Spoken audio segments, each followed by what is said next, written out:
زید بن وہب نے بیان کیا، انہوں نے عبداللہ رضی اللہ عنہ سے سنا، انہوں نے بیان کیا کہ نبی کریم صلی اللہ علیہ وسلم نے ہم سے فرمایا، تم میرے بعد بعض کام ایسے دیکھو گے جو تم کو برے لگیں گے۔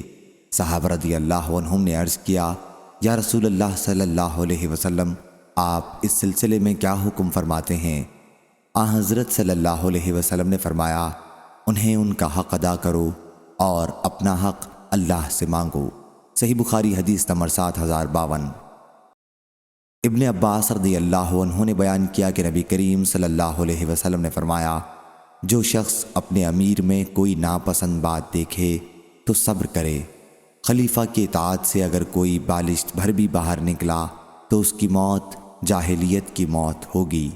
صحیح بخاری حدیث نمبر 7053۔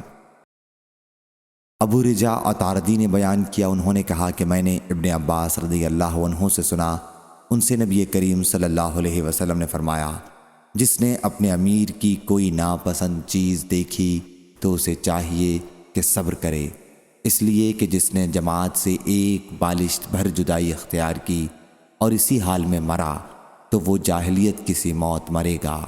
صحیح بخاری حدیث نمبر 7054۔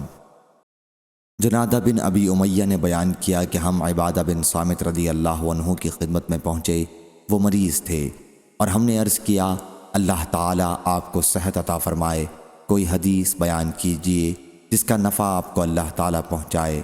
انہوں نے بیان کیا کہ میں نے نبی کریم صلی اللہ علیہ وسلم سے لیلۃ العقبہ میں سنا ہے کہ آپ صلی اللہ علیہ وسلم نے ہمیں بلایا اور ہم نے آپ صلی اللہ علیہ وسلم سے بیعت کی۔ صحیح بخاری حدیث نمبر 7055۔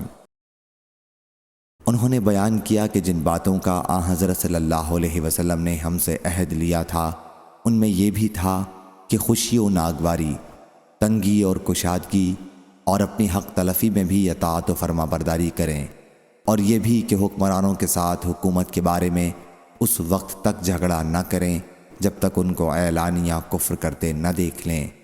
اگر وہ اعلانیہ کفر کریں تو تم کو اللہ کے پاس دلیل مل جائے گی۔ صحیح بخاری حدیث نمبر 7056۔